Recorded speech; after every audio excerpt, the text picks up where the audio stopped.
여러분, 죽은 지팡이를 버리고 생명의 지팡이를 붙잡자. 오늘 이 시간 우리 가운데 있는 죽은 지팡이를 버리고 생명의 지팡이를 붙잡는 시간이 되기를 예수님의 이름으로 소망합니다. 우리가 지난 시간 모세와 아론을 대적해서 고라 자손과 르우벤 지파 몇몇이 반역을 해서 이제 하나님 앞에 반역을 하게 되는 장면을 보게 됐습니다. 이들 안에서 불만이 있었던 거죠. 왜냐하면 하나님이 나에게 주신 부르심과 소망과 계획이 너무 작다라고 여겨지는 거예요.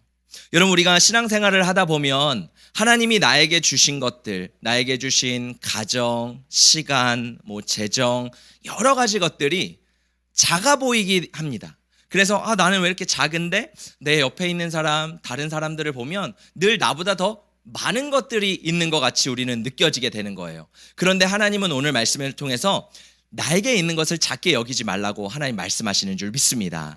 할렐루야.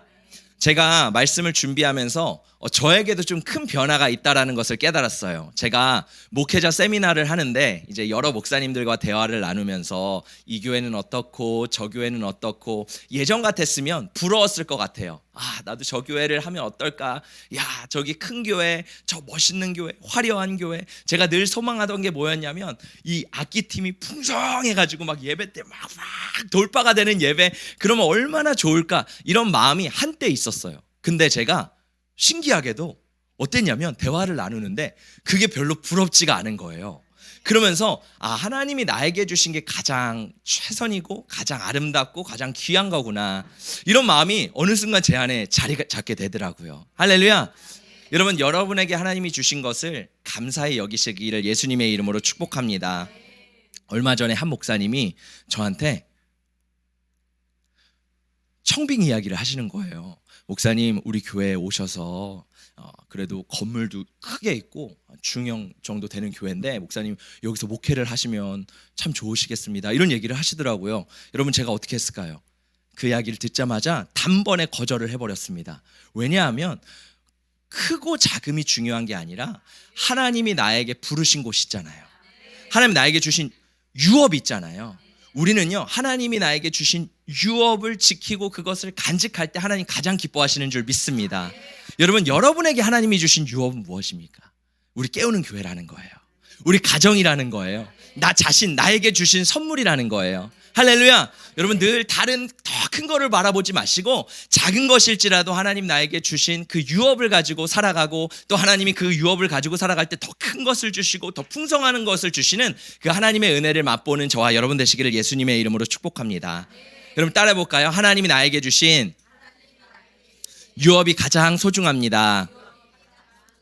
우리 한 번 더요. 하나님이 나에게 주신 우리 가정이 가장 소중합니다. 하나님이 나에게 주신 우리 교회가 가장 소중합니다. 할렐루야. 여러분, 어디 안 떠나요. 걱정하지 마세요. 하나님이 주신 유업을 우리가 지킬 때 하나님께서 더 확장하시고 이전보다, 그것보다 더 풍성한 은혜를 주실 줄 믿습니다. 자, 오늘 이 반역했던 고라와 다단과 아비람이라는 우리가 말씀을 지난주에 살펴봤는데, 이들이 하나님 앞에 반역했을 때 어떻게 됐냐면 땅이 갈라졌어요. 그래서 이들 모두가 다 땅에 쑥 들어가게 됩니다. 그것뿐만 아니라 이제 거기에 동참하고 동역했던 250명이 함께 죽게 됩니다. 자, 그런데 오늘 말씀을 읽다 보니까 이들의 반역이 우리가 생각하는 것보다 더 심각했던 문제였던 것 같아요. 왜냐하면 지금 하나님이 그 3명을 죽이시고 또 250명을 죽여서 사람들이 그걸 다 목격했잖아요. 야, 하나님 앞에 반역하면 이렇게 죽는구나. 근데 이스라엘 백성들의 모습이 어떤지 아세요? 자, 우리 함께 그 다음 말씀을 함께 읽어보겠습니다. 시작.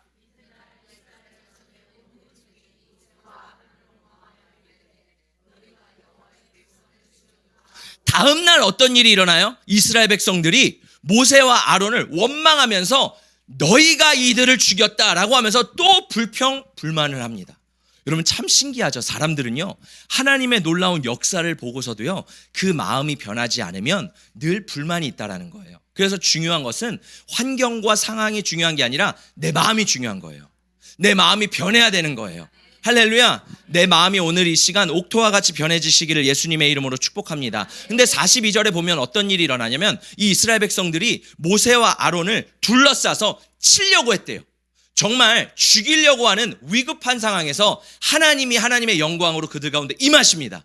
여러분 지금 이 말씀의 다급함을 보시겠어요? 이 모세와 아론이요 이제 죽을 상황이에요. 근데 하나님이 어떻게 하시냐면 그 상황 가운데 개입하셔서 그들 가운데 역사하십니다. 근데 하나님이요 여기서 멈추지 않으시고 그들의 마음을 보시면서 이제 어떻게 하시냐면 이스라엘 온 진영에 역병을 일으키세요. 이 역병으로 이 반란의 마음을 품었던 14,700명이 그날 죽게 됩니다. 여러분 이것은 굉장히 끔찍한 사건이라는 거예요. 여러분 근데 잘 보세요. 이 문제가 사실 고라 자손과 르우벤 지파 몇 명을 통해서 일어났던 작은 불만이에요. 작은 불씨예요. 근데 이 작은 불씨가요 이스라엘 전체에 퍼지는 게 보이세요? 점점 더 많은 사람들에게 퍼지는 게 보이세요? 여러분 이게 참 무서운 게 뭐냐면 우리가 금요일 날 요한계시록을 보면서 개구리 영에 대해서 우리가 좀 들어봤잖아요. 개구리 영이 뭔지 아세요? 제가 예전에 저희가 살던 빌라가 논 옆에 있었어요. 여름이 되면 이 논에서 개구리가 울기 시작하는데 여러분 개구리는요 엄청나게 많이 개굴 하고 울잖아요. 근데 신기하게 너무 시끄러워서 죄송합니다. 돌멩이를 이렇게 딱 던지면요 개구리들이 한순간에 다 조용해져요. 그쵸? 근데 그 조용하다가 갑자기 한 마리가 울기 시작해요. 개굴 그럼 옆에서 개굴 한번 해볼까요? 제가 해볼게요. 개굴 아유 이렇게 합이 안 맞아서 어떻게 되겠어요? 제가 이렇게 하면 이쪽 분단에서 개굴 해주시는 거예요. 자 해볼게요. 개굴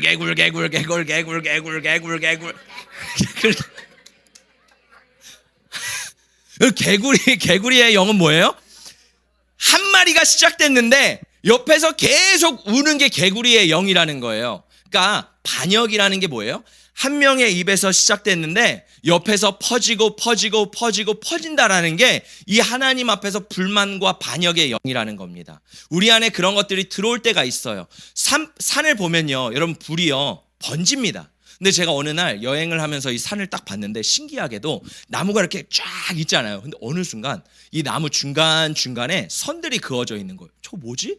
왜 저기는 나무가 없지? 그러면서 아니 왜 저기는 나무를 벤 거야? 이거 잘못된 거 아니야? 보니까 산림청에서 산불이 번질 때 그 불이 퍼져나가지 않도록 거기를 나무를 쫙 벤 겁니다. 선을 그어 놓은 거예요. 여러분 우리가 신앙생활을 하다가 불만이 있으면 이 불만이 막 퍼지게 되죠. 그래서 막 여기 퍼지고 저기 퍼지고. 근데 여기서 중요한 영적인 원리가 있어요. 어떻게 하라는 거예요? 선을 그어버리라는 거예요. 개구리 영이 시작될 때 어떻게 하는 거예요? 선을 긋는 게 지혜로운 사람입니다. 듣지 않아야 될 것을 듣지 않는 게 지혜이고요. 말하지 않는 것을 말하지 않는 것이 때로는 지혜라는 거예요. 이러한 지혜가 우리 가운데 있기를 예수님의 이름으로 축복합니다. 자, 이 불만이 꽤 많았던 것 같아요. 그래서 14,700명이 죽었음에도 불구하고 이스라엘 온 진영 안에 이 후유증이 남습니다. 여러분 보세요. 지금 사람들이 하나님의 심판이 무서워요. 두려워요. 그래서 말은 하지 못하고 있어요. 나도 죽을까 봐요. 근데 여전히 하나님은 중심을 보시는데 그들 마음속에는 여전히 하나님에 대한 불만과 분노가 막 표출되고 있다는 거예요. 뭐예요? 그 근본이 뭐냐면 왜 아론이야? 왜 아론만 대제사장이야? 왜 하나님은 아론만 쓰시는 거야? 왜 아론만 제사를 드릴 수 있는 거야? 나도 할 수 있잖아. 여러분 제가 옛날에 이런 생각을 했어요. 개척교회를 섬길 때 목사님이 앞에서 막 말씀을 전하세요. 그때는 청년이었거든요. 그래서 막 말씀을 전하시면 여기 앉아있다가 우리가 여러 가지 생각을 하잖아요. 그러면 내가 아는 말씀도 있고 모르는 말씀도 있는데 막 말씀이 지나가면서 어떤 생각을 하냐면 속으로 이런 생각을 해요. 저건 나도 전할 수 있겠다. 여러분도 혹시 그런 마음 들지 않으세요? 아유 저거는 내가 더 잘할 수 있어. 그래서 제가 늘 했던 게 뭐냐면 머릿속으로 설교를 구상했어요. 내가 하면 더 잘할 거야. 나는 여기서 이렇게 말할 텐데 나는 저렇게 말할 텐데 아우 저건 좀 아쉬워. 여러분 근데요 그거 아세요? 어느 날 목사님이 저한테 강단에서 신학생 때 말씀을 섬기라고 여기 올려주신 거예요. 말씀을 준비하는데요 하나도 전할 말씀이 없어요. 내 안에 말씀이 하나도 없어요. 여기 올라가서 덜덜 떨고 무슨 말을 했는지 모르겠어요. 그냥 전하다가 내려왔어요. 하나님께서 아론을 세우신 이유가 있구나. 할렐루야. 우리는 그것을 보면서 내가 더 잘할 수 있는데, 근데 하나님께서 이스라엘 백성들에게 오늘 말씀하시는 이유는 뭐냐면 하나님이 아론을 세우신 이유가 있다라는 거예요. 할렐루야. 자, 이제 하나님께서 뭐라고 말씀하시냐면 이스라엘 모든 지파의 그 지도자들에게 지팡이를 가지고 오라고 말씀을 하십니다. 그러니까 말씀을 보니까 총 12지파가 있고 레위 1개의 지파가 있죠. 근데 성경은요 12개의 지팡이라고 말을 해요. 그래서 아마 므낫세와 에브라임 지파는 하나를 가져왔던 것 같아요. 그래서 12개를 가지고 오라고 하시는데, 자, 여러분, 우리가 하나님이 만약에 지팡이를 가져오세요 라고 말을 한다면 여러분 어떤 지팡이를 가지고 오시겠어요? 어떤 사람들은 좀 긴 지팡이를 가지고 오시겠죠. 여기 사진에 보시면 여러 가지 지팡이가 있어요. 어떤 사람들은 나는 하나님 앞에 선택되기 위해서 좀 긴 거를 선택해야겠다. 또 어떤 사람은 난 좀 화려한 거를 선택해야겠다. 난 좀 굵은 거를 선택해야겠다. 사람마다 내가 가진 지팡이를 선택할 때 그냥 선택하지 않잖아요. 내 눈에 보기 좋은 것을 선택하잖아요. 그리고 이스라엘 지파마다 색깔이 있는 거 아세요? 하나님께서 레위 제사장에게 입는 이 옷이 있거든요. 보석을 12개를 받게 하세요. 근데 보석마다 지파의 의미가 있고 색깔의 의미가 있어요. 그러면 어떤 지파는 어떻게 했어요? 우리는 빨간색이니까 새빨간 실을 둘러야지. 어떤 지파는 어때요? 나는 주황색이니까 주황색을 둘러야지. 나는 보라색을 둘러야지. 각 지파마다 눈에 띄게 하기 위해서 색깔을 했을 거예요. 저희 딸은요 오직 무슨 색깔인지 아세요? 핑크예요. 오직 핑크. 길을 지나가다가 와, 야, 차가 많다. 우리 어떤 차가 이쁠까? 핑크. 야, 우리 드레스가 있다. 우리 어떤 드레스를 고를까? 핑크. 무조건 핑크예요. 아마 우리 이소리가 리더였으면 핑크 지팡이를 가져왔을 것 같아요. 여러분이라면 어떤 지팡이를 가져오셨겠어요? 막 지파마다 각자 다른 지팡이를 가져왔을 거예요. 그러면서 재질도 다르겠죠. 나는 시띠나무로 만들 거야.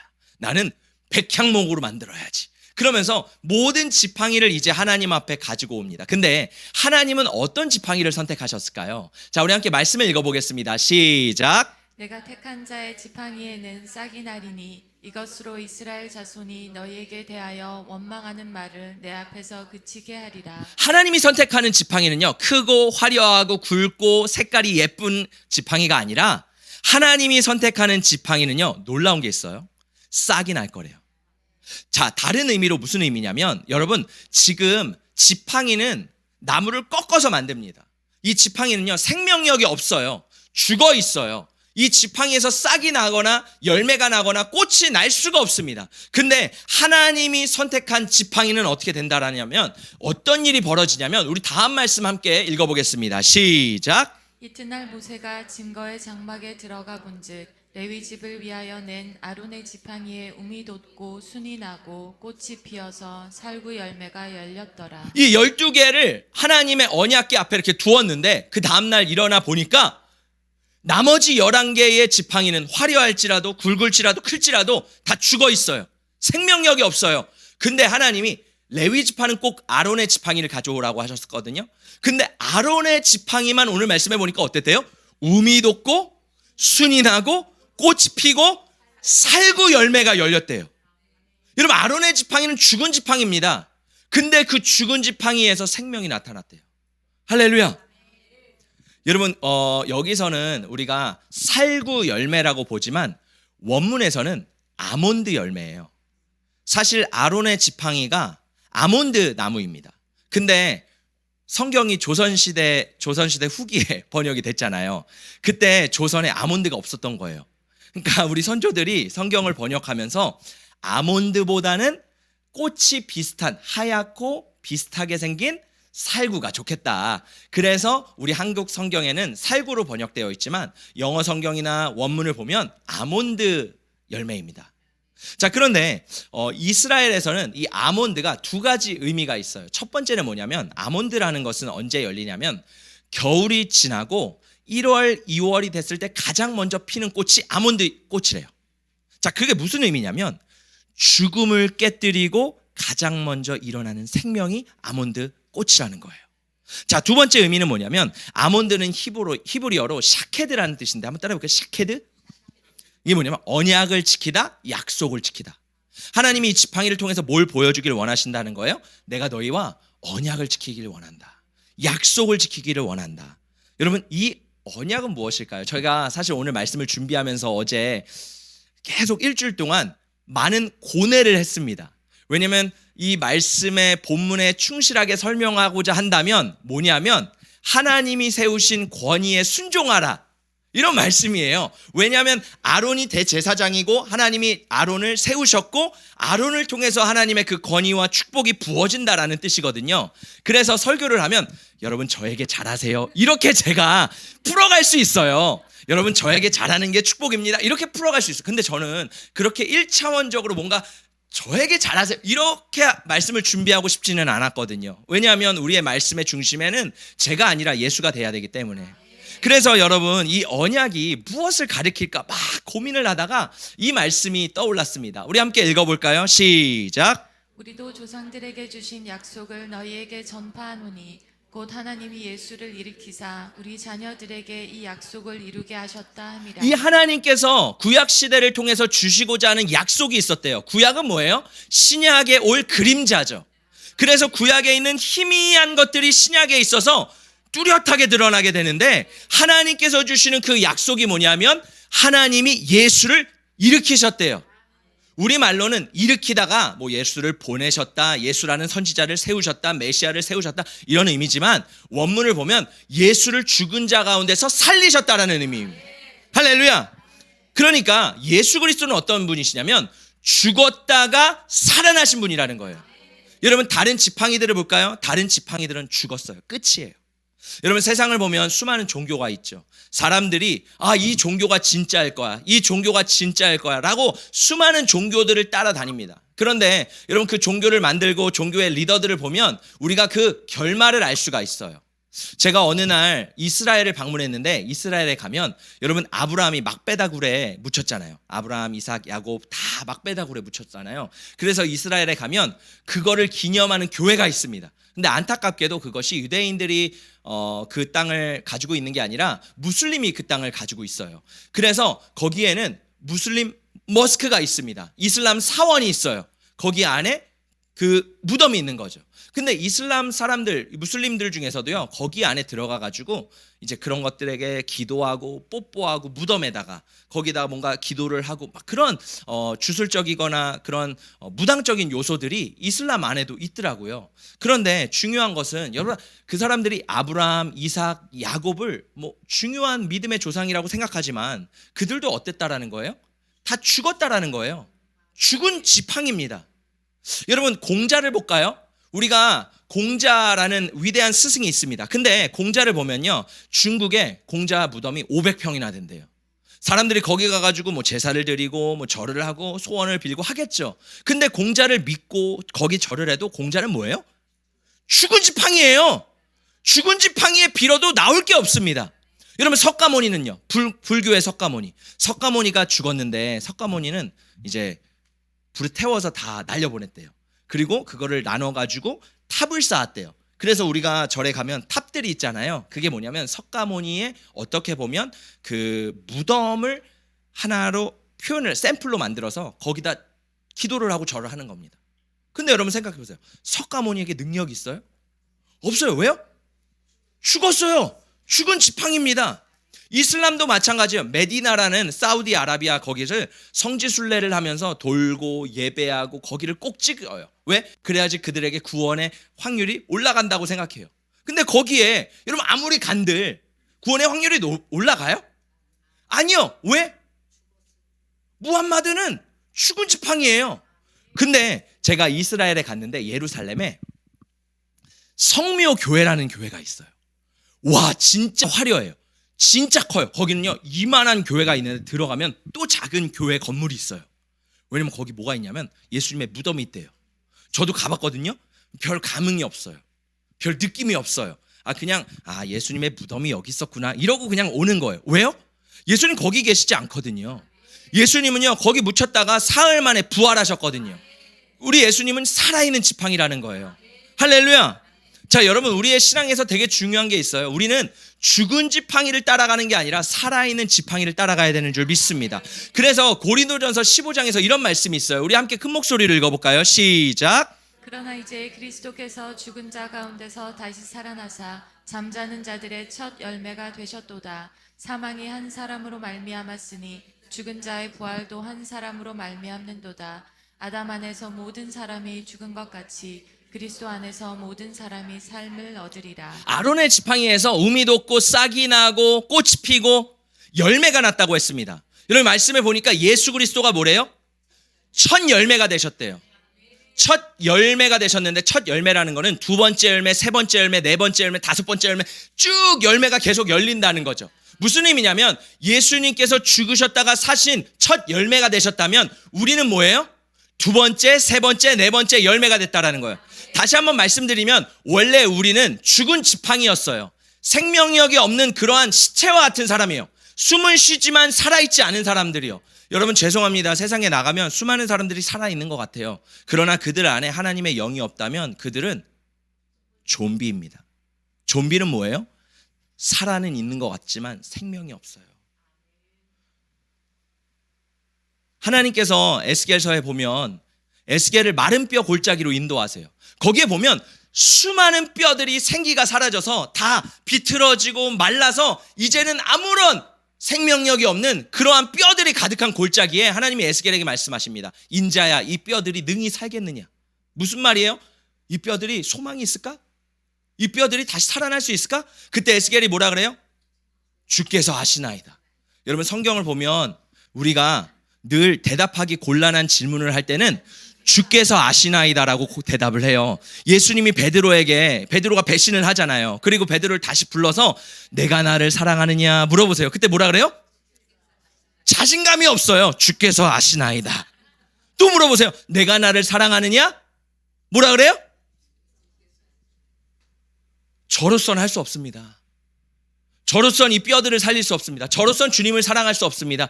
근데 주님이시라면 하실 수 있으십니다. 할렐루야. 여러분, 근데 하나님이 에스겔에게 이 뼈들에게 이제 대언하라고 하세요. 이 말씀을 대언하기 시작하니까 뼈들이 막 하나하나 연결되기 시작합니다. 그 안에 근육이 들어가고 살이 들어가고 사람의 형체가 되고 군대가 형체가 됩니다. 근데 중요한 건 뭐예요? 그 안에 생기가 없었대요. 여러분, 약 10년 전인 것 같아요. 저희 할머니가 10년 전에 돌아가셨어요. 그래서 장례식을 참석했는데 입관이라 그래서 이제 마지막으로 할머니와 인사를 하는 시간을 가지라고 하는 거예요. 근데 사실 좀 두려운 마음도 있었어요. 왜냐하면 이미 돌아가신 할머니를 만난다라는 게 조금 두렵잖아요. 그래도 용기를 내서 제가 그 입관하는 곳에 들어갔습니다. 근데 할머니가 이렇게 누워 계신데 우리 할머니가 이렇게 예쁘게 화장을 하시고 또 예전에는 막 주름도 많이 패였었는데 화장을 하고 거기다 이렇게 뭐 공기를 넣었나 봐요. 이렇게 빵빵하게 이렇게 넣어서 할머니가 누워 계신 거예요. 근데 너무 아름답게 누워 계신데 한번 할머니를 만져보고 싶은 거예요. 그래서 할머니를 딱 피부를 만졌는데 여러분, 그거 아세요? 살아있는 것 같은데 차가워요. 생명력이 없어요. 여러분, 그게 뭐예요? 예수 그리스도의 생명이 없으면 우리는 살아있는 것 같지만 살아있지 않은 존재라는 거예요. 할렐루야. 여러분, 오늘 에스겔 골짜기에서도 마른 뼈들이 살아나서 군대가 됐어요. 근데 거기에 뭐가 없어요? 생기가 없대요. 생기가. 그때 여러분, 부활하신 예수님께서, 왜 부활이 중요해요? 부활하신 예수님께서 이 제자들이 모인 곳에 오셔서 도마에게 말씀하십니다. 내 손을 봐라.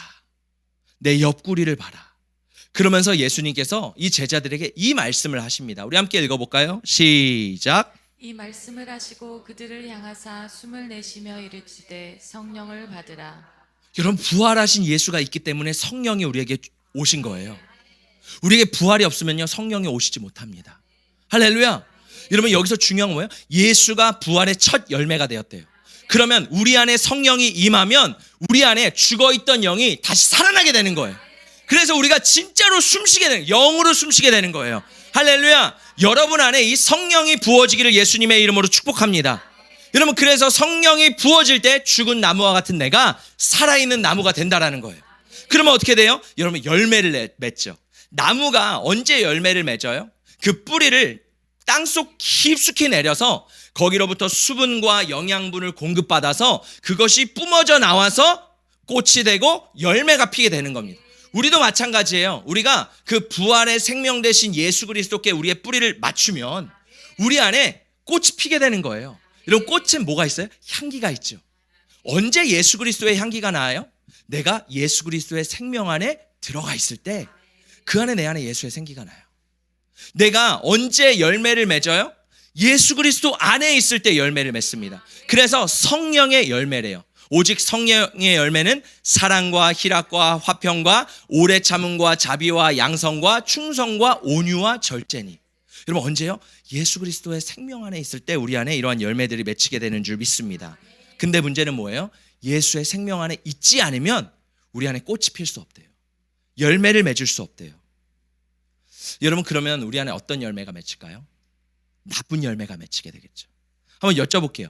여러분을 나무라고 생각해 보세요. 나를 나무라고 생각해 본다면 나는 지금 어디에 뿌리를 두고 있나? 예수의 생명에 뿌리를 두고 있나? 아니면 세상에 뿌리를 두고 있나? 세상에 뿌리를 두고 있으면요 나쁜 열매가 맺힌대요. 그러면 예수님께서 요한복음에 보면 뭐라 그래요? 가지를 쳐야 된대요. 내 안에 나쁜 열매가 맺혀지고 나쁜 가지가 올라오면 그거를 쳐내야 됩니다. 할렐루야. 오늘 이 시간 우리 안에 하나님이 기뻐하시지 않는 가지들이 있다면 다 쳐내시기를 축복합니다. 이스라엘 백성들이 광야에서 40년을 돌잖아요. 우리가 봤을 때는 고생하는 것 같아요. 왜 40년을 저렇게 뺑뺑이를 돌지? 아우 답답해. 저게 뭐야? 근데 하나님 입장에서 이 40년이라는 시간은 어떤 시간일까요? 이스라엘 백성들의 마음의 밭을 가는 시간인 거예요. 그들 안에 돌도 있어요. 가시도 있어요. 상처도 있어요. 여러 가지 세상에 더러운 것들이 있습니다. 근데 하나님이 이 광야를 통과하시면서 행하시고자 하시는 역할은 뭐냐면 그들 안에 마음의 밭을 솎아내고 갈아엎으신다는 거예요. 그리고 그게 40년 만에 준비돼서 가나안 땅에 들어간다는 것입니다. 할렐루야. 여러분 수많은 꽃이 있는데 왜 하필이면 하나님은 이 아몬드 꽃, 아몬드 열매를 주셨을까요? 왜일까요? 제가 말씀을 준비하고 기도를 하는 가운데 여러 가지가 연결이 되더라고요. 여러분 이스라엘 사람들을 보면 성막이라는 게 있죠. 그 성막에 가면 뭐가 있냐면 촛대가 있습니다. 등잔대라고 하죠. 이거를 하나님께서 어떠한 모양으로 금을 쳐서 만들라고 하셨냐면 살구나무로 살구꽃처럼 여기를 만들라고 했어요. 그러니까 이것도 번역을 보면 아몬드예요. 아몬드 꽃처럼 이것을 만들라고 하셨습니다. 이 등잔대의 역할이 뭐예요? 성막에서 24시간 불이 계속 켜져 있어요.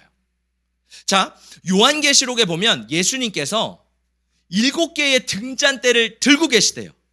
이 등잔대도 동일한 등잔대입니다. 그러니까 아몬드 꽃이 피어있는 등잔대를 예수님이 들고 계신 거예요. 그리고 거기에 뭐가 있어요? 불이 켜 있는 거예요. 이 말씀을 통해서 우리에게 주시는 게 뭘까요? 우리가 어제 저희 아내가 맛있는 요리를 이제 준비를 하는데 이제 인덕션에서도 풀로 가동을 하고 또 전자레인지도 풀로 가동을 하고 또 뭐 요즘 뭐 있죠? 그 막 빨리 열로 익히는 거 뭐죠? 전기로? 에어프라이도 켜고 막 여러 개를 키니까 갑자기 두꺼비 지게 전기가 뚝 떨어진 거예요. 저희 아내가 이제 그 현관을 가면서 한 소리를 하는 거예요. 아니 요즘 아파트가 왜 이렇게 전기가 약한 거야? 아니 저희 집은 뚝하면 이게 뚝뚝 떨어져요. 어제 얘기를 들어보니까 우리 현준이 집도 아침부터 저녁까지 전기가 뚝 떨어졌다고 하더라고요. 여러분 이게 참 신기하죠. 요즘 시대에 전기가 뚝뚝뚝뚝 떨어져요. 여러분 되게 중요한 게 뭐냐면 여기를 통해서 우리가 볼 수 있는 게 뭐냐면 하나님 앞에 내가 붙어 있으면요 내 안에 전기가 공급이 돼요. 불이 날마다 켜져 있어요. 근데 하나님을 떠나 있으면 불이 꺼져 있어요. 오늘 말씀을 통해서 하나님이 우리에게 주시는 말씀은 뭐예요? 내가 하나님 앞에 붙어 있을 때 내 안에 성령의 불이 날마다 타오르고 있대요. 성령을 받는 것에서 끝나는 것이 아니라 이 불이 날마다 타올라야 됩니다. 자, 한번 여쭤볼게요. 여러분의 심령에서는 이번 일주일 동안 성령의 불이 타오르고 있었나요? 아니면 꺼져 있었나요? 아니면 희미하게 꺼졌다 켜졌다 꺼졌다 켜졌다. 이 말씀을 통해 하나님 우리에게 주시는 말씀은요 깨어 있으라는 거예요. 이스라엘 백성들이 깨어 있을 때 하나님의 그 불이 있을 때 그들에게 생명이 부어지는 줄 믿습니다. 우리 다음 말씀을 한 번 더 읽어보도록 하겠습니다. 시작. 여호와께서 또 모세에게 이르시되 아론의 지팡이는 증거궤 앞으로 도로 가져다가 거기 간직하여 반역한 자에 대한 표징이 되게 하여 그들로 내게 대한 원망을 그치고 죽지 않게 할지니라. 자, 이제 하나님께서 그 12개 지팡이 중에서 아론의 지팡이에 꽃이 피고 열매가 폈어요. 그래서 이스라엘 백성들이 하나님이 세우신 사람이 이 아론이구나, 이것을 이제 알게 됩니다. 근데 하나님이 신기하게도 나머지 11개의 지팡이를 각 지도자에게 다시 돌려주라고 말씀하세요. 다 같습니다. 근데 하나님이 오늘 말씀에 뭐라 그래요? 한 개, 그 아론의 지팡이는 하나님이 킵하시겠대요. 하나님이 가지시겠대요.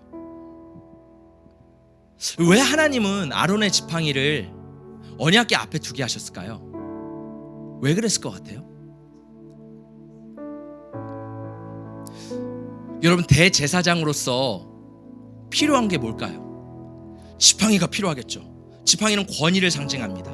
하나님이 창세기에 보면 야곱이 유다에게 축복을 할 때 너의 삶에 지팡이가 있을 거다, 권위가 있을 거다, 이런 얘기를 해요. 지팡이는 권위를 상징합니다. 그러니까 대제사장이 그 지팡이, 꽃이 피고 열매가 달려있는 그 지팡이를 딱 가지고 있으면 얼마나 위험이 있어요. 사람들이 볼 때 우와, 우리 대제사장이구나, 이런 생각을 하겠죠. 그리고 광야를 걸어갈 때 여러분, 뭐 대제사장은 마차 타고 갑니까? 걸어가죠. 그러면 올라갈 때 지팡이로 짚어야 될 거 아니에요. 내려갈 때 지팡이가 필요하잖아요. 그러니까 아론에게도 지금 지팡이가 필요한데 왜 하나님은 지팡이를 언약궤 앞에 두라고 말씀을 하셨을까요? 이 말씀을 준비하면서 하나님께서 말씀하시는 거예요. 아론아, 이제 내가 너의 지팡이가 되어줄게. 너는 늘 지팡이를 의지하고 살았지만 이제 너는 나를 의지해. 내가 너와 함께 할 거야. 그러면서 뭐라 그러냐면 사망의 음침한 골짜기를 다닐지라도 누구의 지팡이래요? 하나님의 지팡이와 하나님의 막대기가 너와 함께 할 거래요. 다윗은 이것을 깨달았습니다. 다윗도요, 늘 지팡이를 가지고 양을 치던 목동이었어요. 근데 하나님께서 광야의 삶을 살면서 이 지팡이가 나를 지켜주고 나를 보호해주는 게 아니라 하나님이 나를 지켜주시는구나. 그래서 다윗이 이렇게 고백합니다. 우리 큰 소리로 마지막 말씀인데 읽어볼까요? 시작. 내가 사망의 임침한 골짜기로 다닐지라도 해를 두려워하지 않을 것은 주께서 나와 함께 하심이라. 주의 지팡이와 막대기가 나를 안위하시나이다. 여러분, 생각해보세요. 여러분은 살아가면서 나의 지팡이를 가지고 내가 내 인생을 계획하고 내가 내 인생을 준비하고 내가 원하는 대로 그렇게 살아가십니까? 아니면 보이지 않지만 하나님의 지팡이를 붙들고 하나님을 의지하고 하나님이 인도하시는 대로 그렇게 걸어가며 살아가고 계십니까? 오늘 말씀에서 하나님이 주시는 말씀은 뭐예요? 나의 지팡이를 내버려 두라는 거예요. 그리고 하나님이 주시는 그 지팡이, 하나님을 붙들고 살라고 하시는 겁니다. 이런 목동은요, 2가지 막대기를 들고 다닌대요. 하나는 지팡이, 하나는 막대기.